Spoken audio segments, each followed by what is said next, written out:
Bonjour à tous, donc aujourd'hui on va parler donc, pour ce cours numéro 4 du dommage. Donc chapitre 1, le dommage.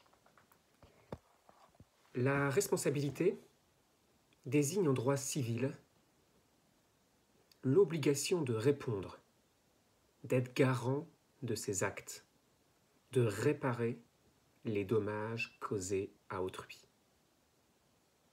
Donc réparer les dommages causés à autrui.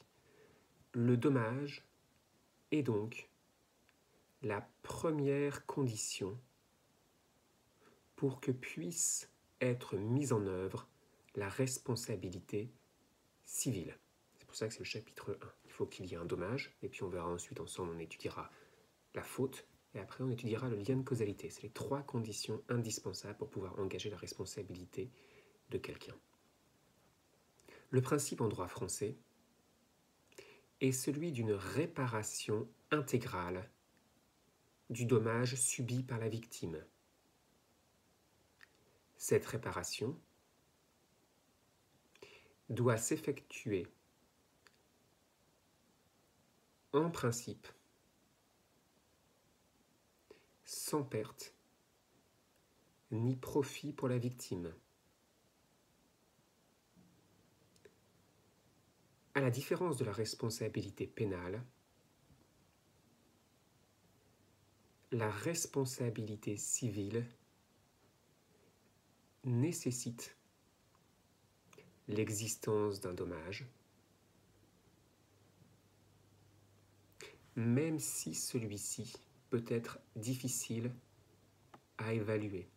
Donc en droit pénal, si par exemple vous promenez avec une arme alors que vous n'avez pas de permis de port d'arme, que vous ne faites rien de mal avec cette arme, vous promenez juste avec cette arme, vous pouvez faire l'objet d'une condamnation pénale. En revanche, vous ne pourrez pas faire l'objet d'une condamnation à verser des dommages et intérêts à une victime. Pour qu'une victime, il faut que vous ayez utilisé cette arme pour, par exemple, tirer sur une fenêtre et casser cette fenêtre. Nouveau paragraphe. À la différence de la responsabilité civile contractuelle, la responsabilité civile délictuelle ne limite pas les dommages à ceux qui étaient prévisibles. Il n'est donc pas possible d'écarter la réparation par le biais de clauses limitatives ou exonératoires de responsabilité. Il n'est pas possible d'écarter la réparation par le biais de clauses limitatives ou exonératoires de responsabilité. Si par exemple, quelqu'un rentre chez vous dans votre porte d'entrée avec un camion et détruit votre porte et détruit votre mur d'entrée, vous allez pouvoir engager sa responsabilité, demander la réparation totale des dommages subis. Il ne va pas pouvoir vous dire « Ah oui, mais moi, j'ai dans mon contrat, parce que je loue cette voiture, il est indiqué que je ne suis pas responsable des dommages au-dessus d'un montant de 1 000 €. » Non, ça, vous n'en avez rien à faire. C'est du délictuel, vous n'êtes pas dans une relation de contrat avec cette personne, donc si vous causez un dommage, il doit vous rembourser intégralement. Et si jamais, par exemple, le chef d'entreprise du camionneur qui serait rentré chez vous vous dit « Ah oui, mais je ne pouvais pas imaginer que mon chauffeur buvait et allait détruire un portail. C'est pas possible, c'est pas un dommage prévisible que je réparerai. » Ok, très bien, il peut vous dire ça, ça n'a aucune incidence, il doit vous réparer votre dommage. C'est du délictuel, vous n'avez pas conclu de contrat avec cette entreprise. Donc je poursuis. Aucune mise en demeure préalable n'est nécessaire. Je vous ai rappelé précédemment qu'en matière contractuelle, généralement, il faut d'abord une mise en demeure. La seule sanction envisageable est l'obtention de dommages et intérêts. Il n'est pas possible de bénéficier d'autres voies de droit, comme la résolution judiciaire, l'exception d'inexécution, l'exécution forcée, etc. Tout ce qu'on a vu précédemment. Malgré ces quelques différences entre responsabilité civile, délictuelle et responsabilité civile contractuelle, les caractères du dommage réparable sont identiques.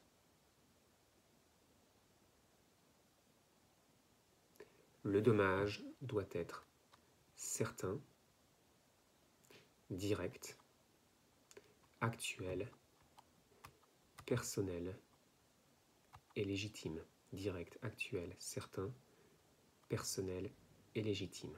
Grand 1, les caractères classiques du préjudice. La Cour de cassation affirme constamment que le préjudice, pour être réparable, doit être direct, actuel, certain. Il doit également être personnellement subi. Petit 1, le dommage doit être certain. Un préjudice certain est un préjudice avéré, indubitable, c'est-à-dire qu'il ne peut pas être mis en doute. Le dommage certain est en principe un dommage qui s'est déjà produit. Il peut également s'avérer, il peut également s'agir d'un dommage futur,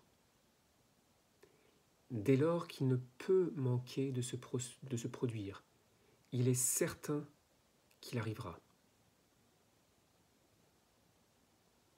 Donc par exemple, si vous donnez un énorme coup de masse sur une poutre qui soutient un toit, vous fragilisez tellement la poutre, vous savez qu'elle finira par le bâtiment finira par s'effondrer lorsqu'il y aura un peu de vent.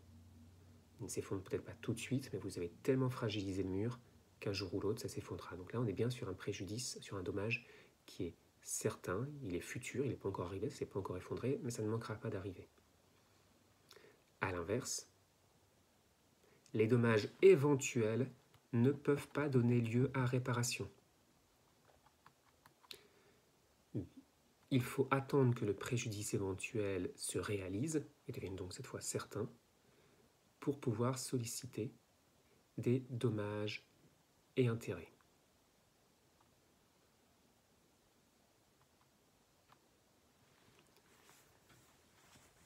Je vais vous donner un exemple. La Cour de cassation, c'est le 19 février 2004. Vous avez une personne qui est devenue handicapée à la suite d'un accident. Elle a été indemnisée de son préjudice. Et puis, elle a eu des enfants. Et on lui avait accordé à l'époque un certain montant de dommages et intérêts en tenant compte de ses conditions de vie, de l'assistance dont elle avait besoin, etc. Mais on n'y avait pas accordé une aide spécifique parce qu'on sait bien que s'occuper d'enfants, c'est plus compliqué que s'occuper juste, entre guillemets, de soi lorsqu'on est handicapé. Si on a en plus des enfants, ce qui plus est peut-être des nourrissons, il faut toujours se pencher, il faut se baisser. Après, les enfants font à quatre pattes et courent dans tous les sens, et ainsi de suite. Vous voyez très bien comment sont des jeunes enfants. Ça demande beaucoup d'aide. Donc évidemment, cette personne a eu besoin d'une plus grande assistance. Donc le préjudice qui avant était éventuel, on ne savait pas s'il allait avoir des enfants ou non dans la vie, enfin on ne peut jamais en être certain, elle en a eu, et cette fois son préjudice éventuel est donc devenu certain. Et donc elle a pu solliciter une réparation complémentaire, car son préjudice était maintenant évident.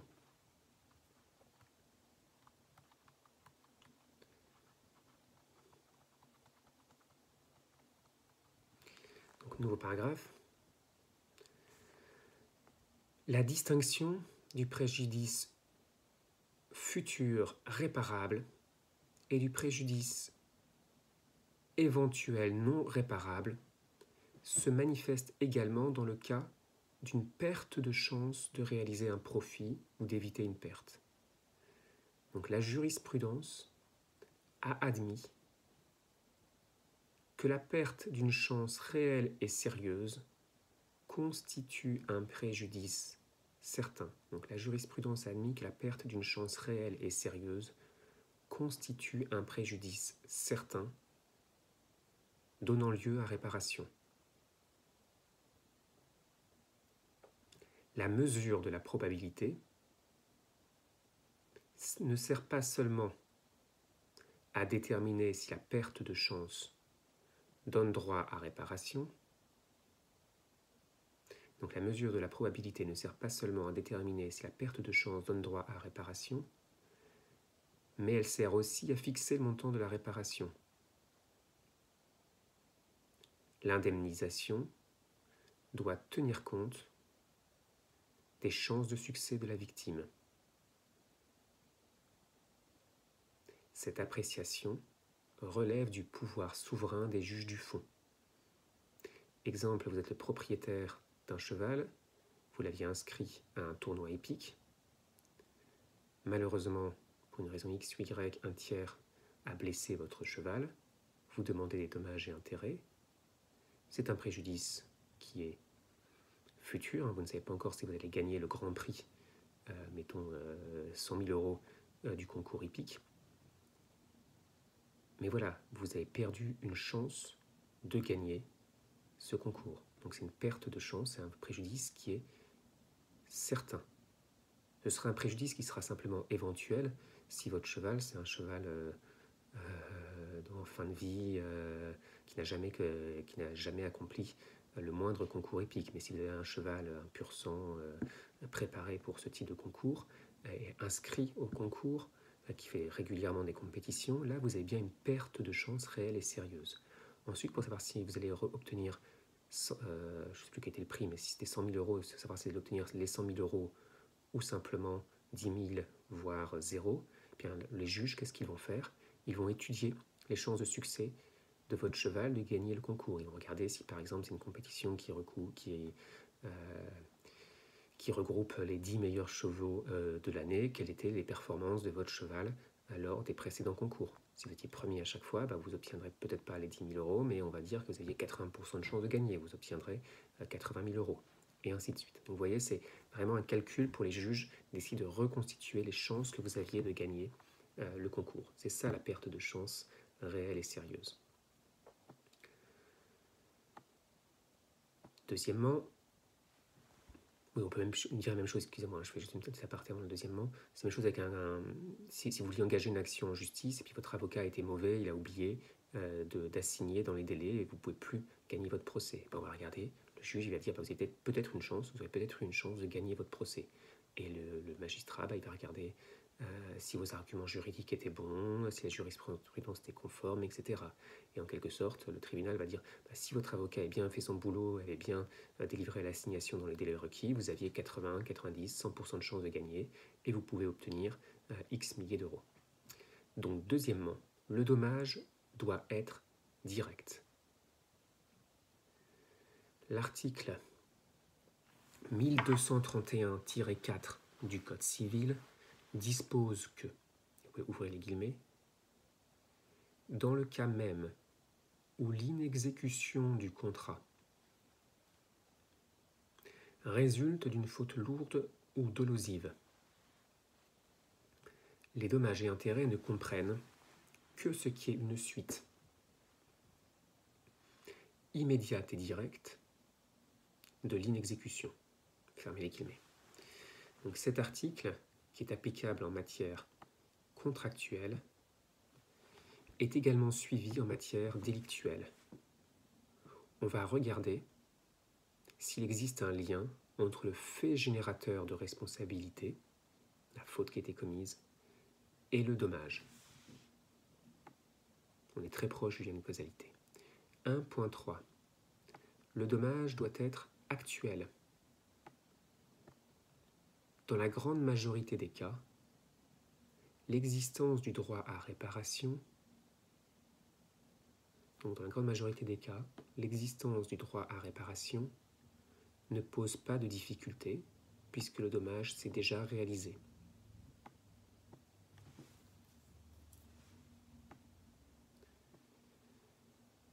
Il est cependant nécessaire de déterminer pour un dommage futur s'il est actuel. Donc vous voyez, on est quand même toujours très proche quand on parle de préjudice certain, de préjudice actuel. C'est des notions qui en soi sont quand même souvent, on peine parfois à distinguer l'un de l'autre. Donc à titre d'exemple, la jurisprudence relative à la séropositivité.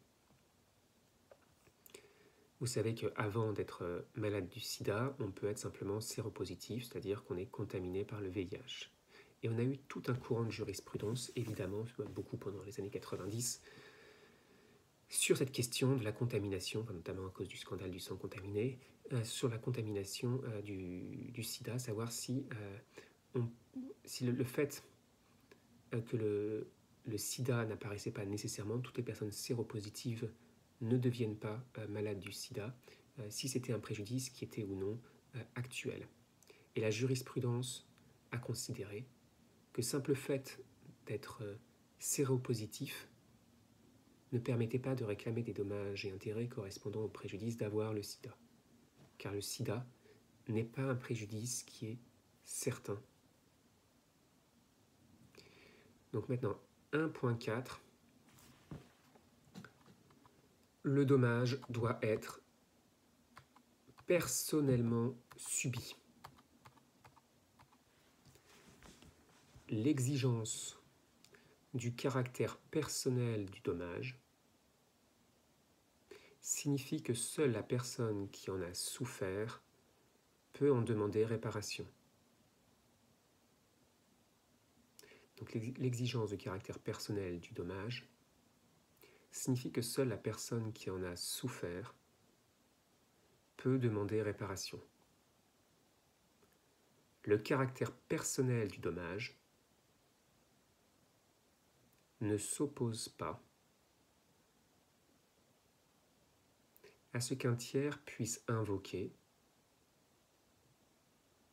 un préjudice qu'il subit personnellement du fait du préjudice subi par la victime. Un tiers puisse invoquer un préjudice qu'il subit personnellement du fait du préjudice subi par la victime directe.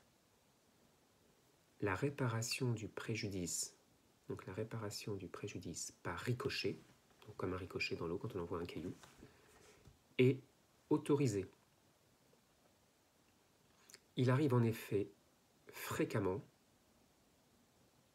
que le préjudice causé à la victime immédiate emporte des conséquences néfastes, pour des tiers, que l'on appelle victime médiate, donc victime médiate, ou plus souvent, victime par ricochet. Souvent, c'est mieux dire victime par ricochet, parce que sinon, quand on entend victime immédiate et victime médiate, on a du mal à distinguer qui est la victime immédiate et qui est la victime médiate. À l'oreille, ça ne sonne pas très bien. Donc, parler de victime par ricochet, c'est plus simple. Par exemple, le décès d'une personne prive son conjoint, ses enfants, des subsides, c'est-à-dire de l'argent, sur lesquels il pouvait compter. Donc pour faire un exemple plus clair, imaginez qu'une personne est victime d'un accident de la circulation. Elle devient lourdement handicapée. La seule personne qui pourra demander des dommages et intérêts pour le préjudice corporel qu'elle a subi, pour le préjudice financier, si elle doit changer de travail ou autre, c'est cette personne qui est devenue handicapée. Par contre, ses proches pourront peut-être également demander des préjudices, mais qui correspondent aux préjudices qu'ils ont eux-mêmes personnellement subis. Ils sont des victimes par ricochet. Si par exemple, ils avaient pour habitude de faire du sport avec leur père ou leur mère, eh bien ils perdent un préjudice, ils ont un dommage parce qu'ils perdent un moment agréable avec leurs parents. Donc ils vont peut-être pouvoir demander, de même ils voient leurs parents, leur père ou leur mère souffrir du fait d'être devenus handicapés, d'avoir subi un lourd accident, ils vont pouvoir demander un préjudice moral qui est celui que eux-mêmes subissent. Pas le préjudice moral de leur père ou de leur mère devenus handicapés, mais le leur. Si par exemple leur père les accompagnait tous les jours en voiture, ils sont majeurs, eh bien, ils vont devoir désormais passer le permis. Donc c'est un coût pour eux. Ou ils vont devoir prendre un chauffeur privé ou un taxi. Donc c'est un coût pour eux, et ainsi de suite. Donc vous voyez, il faut bien distinguer les préjudices qui sont subis par la personne victime directe des préjudices qui sont subis par l'autre, par ses proches, qui sont des victimes par ricochet. Donc les caractères du dommage réparable de la victime par ricochet sont identiques à ceux du dommage réparable de la victime immédiate. Le dommage par ricochet doit être lui aussi direct, certain, actuel et personnel.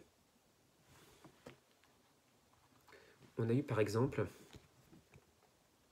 un cas en jurisprudence où une personne, un enfant, est devenu handicapé. Sa mère a décidé d'arrêter toutes ses activités professionnelles pour s'occuper de son fils. Elle a demandé des dommages et intérêts liés à l'arrêt de son activité professionnelle. Eh bien, la jurisprudence a refusé de faire droit à ces demandes. Voilà, ils ont eu un certain nombre je vous rassure, ils ont eu des dommages et intérêts pour un certain nombre de postes de préjudice. Mais pour ce poste de préjudice spécifique lié à l'arrêt de son activité professionnelle, la jurisprudence a dit non, puisque on a également indemnisé à votre fils une assistance par des tierces personnes. Donc, il bénéficiait déjà de l'assistance d'une infirmière, d'une aide-soignante ou autre, en tout cas d'une personne qui s'occupait de lui pendant la journée. Donc il n'y avait pas de raison que la mère arrête son activité professionnelle. On avait déjà compensé ce besoin d'assistance. Donc elle n'a pas été suivie, on a considéré que son dommage n'était pas actuel, direct et certain. On va attaquer maintenant le grand 2. Les conditions de réparation du dommage. Le dommage doit être légitime. 2.1 Évolution de la jurisprudence. Il n'est possible d'obtenir réparation d'un dommage que lorsque celui-ci est légitime, c'est-à-dire qu'il n'est pas contraire à l'ordre public et ou aux bonnes mœurs. Exemple,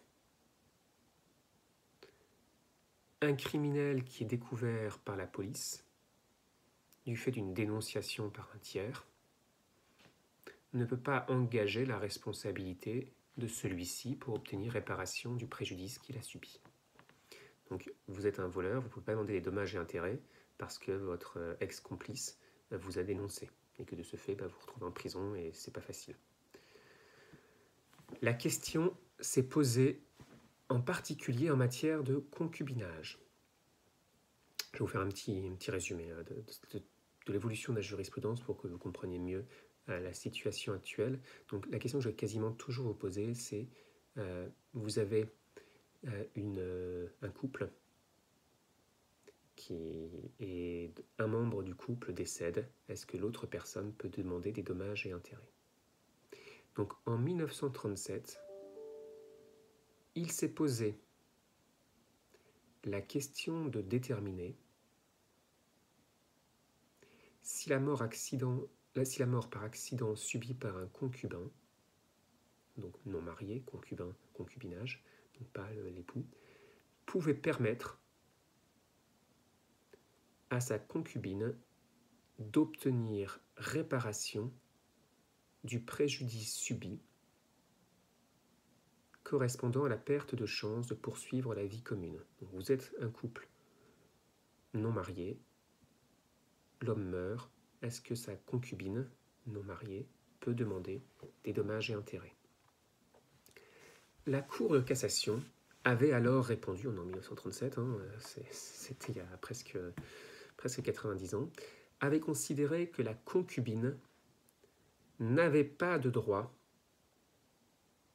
à des dommages et intérêts, car les relations concubines ne peuvent, en raison de leur irrégularité même, présenter la valeur d'intérêt juridique légitimement protégé. Deuxième temps de la jurisprudence, vous faites un nouveau tiré si vous voulez, donc ça c'est la position 37. La jurisprudence a ensuite évolué. Elle a admis une telle réclamation dès lors que le concubinage n'avait pas pour conséquence une relation adultérine. Ça signifie quoi? La jurisprudence considérait que si vous étiez un couple non marié, le concubin meurt, la concubine peut demander des dommages et intérêts. Maintenant, en revanche, la Cour de cassation considérait que vous êtes la maîtresse ou l'amant d'un homme ou d'une femme mariée, cette personne meurt alors qu'elle est toujours mariée, vous ne pouvez pas demander dommages et intérêts. Même si vous souffrez énormément de la perte de l'être que vous aimez, vous ne pouvez pas demander des dommages et intérêts. Troisième temps, en 1975, l'adultère a été dépénalisé. De ce fait, il n'existait plus d'obstacle pour qu'un concubin, pour obtenir l'indemnisation du décès d'un concubin adultérin. Quatrième temps de la jurisprudence. Quid du concubinage homosexuel? La Cour de cassation s'est demandé s'il était possible d'indemniser le préjudice subi par un concubin homosexuel. Donc vous avez un couple d'hommes ou un couple de femmes, l'un des deux meurt, ils ne sont pas mariés. Est-ce que son concubin ou sa concubine peut demander des dommages et intérêts? La Cour de cassation avait d'abord refusé cette solution en estimant que le concubinage ne peut résulter que d'une relation stable et continue ayant l'apparence du mariage, donc entre un homme et une femme. On est quand même encore en 1997, en cours de casse, 17 décembre 1997. Donc si vous êtes un couple homosexuel avant 1997, que votre concubin ou votre concubine décède, vous ne pouvez pas obtenir des dommages et intérêts. Aujourd'hui, depuis l'intervention du législateur, plus aucun obstacle n'interdit à un concubin de réclamer l'indemnisation du préjudice qu'il a subi. Donc si vous êtes un couple adultérin, vous êtes l'amant ou la maîtresse d'un homme ou d'une femme mariée. Si vous êtes un couple homosexuel, peu importe, dans tous les cas, marié ou pas marié, homosexuel, adultérin, peu importe, si la personne que vous aimez meurt, vous pouvez obtenir des dommages et intérêts. Voilà un petit peu pour la question du concubinage. Juste toujours pour vous dire qu'un dommage, bien sûr, doit être légitime. Quelques exemples de jurisprudence, ce n'est pas la peine de les noter, mais juste pour votre information. Sachez que si vous achetez de la drogue à quelqu'un, qu'il vous remet de la farine, vous ne pouvez pas ensuite engager une action en justice pour obtenir des dommages et intérêts si vous lui avez payé le sachet de farine au prix d'un sachet de cocaïne. De même, si vous êtes un employeur et que vous faites travailler au noir un employé, si celui-ci est blessé, pour une raison X ou Y et ne peut plus travailler, vous ne pouvez pas demander des dommages et intérêts correspondant à l'absence de votre employé.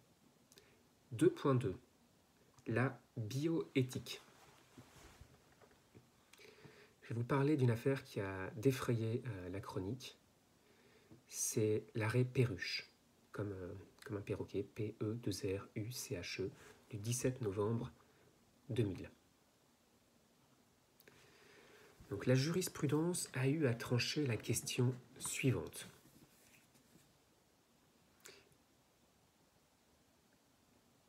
Une femme enceinte s'est rendue dans un laboratoire d'analyse médicale afin de vérifier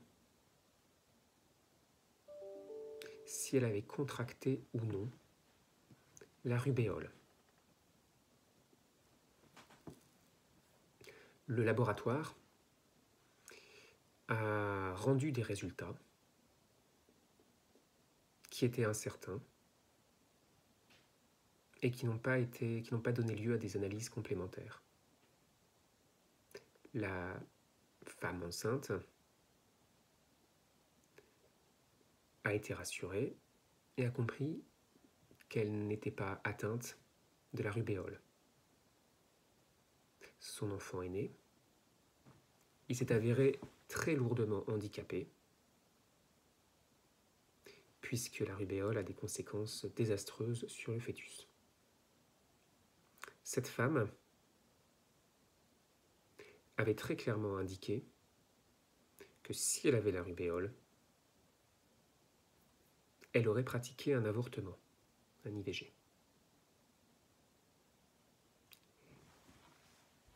Elle a engagé avec son mari une action en justice pour obtenir réparation du préjudice personnel qu'ils ont subi. La responsabilité du laboratoire et du médecin a été retenue. Ils ont obtenu des dommages et intérêts correspondant certainement à un besoin d'assistance de personnel médical, aux frais très nombreux liés au handicap de leur enfant. Donc de ce point de vue, ils ont été indemnisés. Ils ont également demandé, au nom de l'enfant, non plus leur préjudice, mais au nom de l'enfant, la réparation du préjudice subi par ce dernier. Cette question a posé de très nombreuses questions. Pourquoi ? Petite précision, il n'existait pas, je précise pour ceux qui ne sont pas ce n'est pas mon cas d'ailleurs, des experts en matière médicale, c'est qu'il n'existait pas d'alternative pour cet enfant. Si sa mère avait su qu'il avait eu la rubéole, elle aurait nécessairement avorté. On ne peut pas soigner un fœtus qui est victime de la rubéole. C'est trop tard. Une fois qu'on a la rubéole, soit l'enfant naît handicapé, soit on avorte. Mais on ne peut pas se dire on va le soigner, on va anticiper. Non, si la mère a contracté la rubéole pendant la grossesse, l'alternative c'est naître handicapé ou pratiquer un IVG. La Cour de cassation a tranché cette question par un arrêt Perruche du 17 novembre 2000 et a considéré que, vous pouvez ouvrir les guillemets, dès lors que les fautes commises par le médecin et le laboratoire dans l'exécution des contrats formés avec Madame X, donc Madame Perruche, donc dans l'exécution des contrats formés avec Madame X, avaient empêché celle-ci d'exercer son droit d'interrompre sa grossesse afin d'éviter la naissance d'un enfant atteint d'un handicap,